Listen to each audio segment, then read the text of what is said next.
শহীদ ওসমান হাদীর কবরে গিয়ে বুকফাটা কান্নায় ভেঙে পড়লেন তার প্রিয়তমা সহধর্মিণী বউ।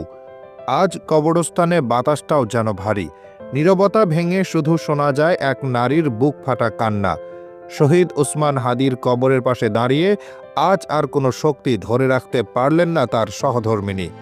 প্রিয় স্বামীর নাম ধরে ডাকলেন, কিন্তু জবাব এলো না। মাটির ওপর লুটিয়ে পড়ে অঝোর ধারায় ঝরতে থাকল চোখের পানি। এই মাটির বুকেই যেন তিনি খুঁজে ফিরলেন তার হারানো আশ্রয়, তার জীবনের একমাত্র ভরসা। এই কবরের নিচে শুয়ে আছেন যে মানুষটা একদিন বলেছিল, ভয় পেও না, আমি আছি। আজ সেই মানুষটায় নীরব, নিশ্চুপ, চিরঘুমে। তার পাশে দাঁড়িয়ে ছোট্ট ফিরনাস, হাত ধরে আছে মায়ের, চোখ দুটো কৌতূহলী অথচ নিষ্পাপ। সে জানে না এই মাটির নিচে শুয়ে আছেন তার বাবা। সে বোঝে না এই বাবাই আর কোনোদিন তার দিকে হাত বাড়িয়ে ধরবেন না। আজও সে ডেকে ওঠে, বাবা, বাবা। এই একটি শব্দে ভেঙে পড়ে চারপাশের সব শক্তি। এই ডাকে এমন এক শূন্যতা যার কোনো উত্তর নেই।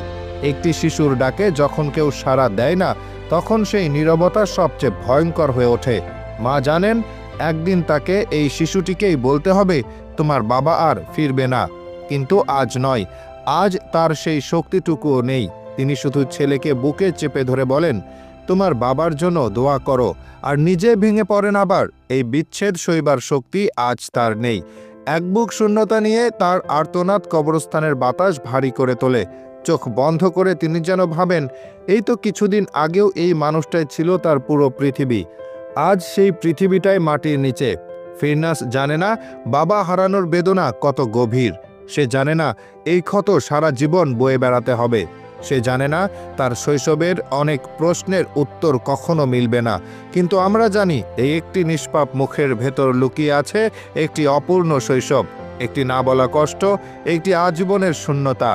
শহীদ ওসমান হাদী চলে গেছেন, কিন্তু রেখে গেছেন একটি পরিবার, একটি শিশু আর অগণিত অশ্রু।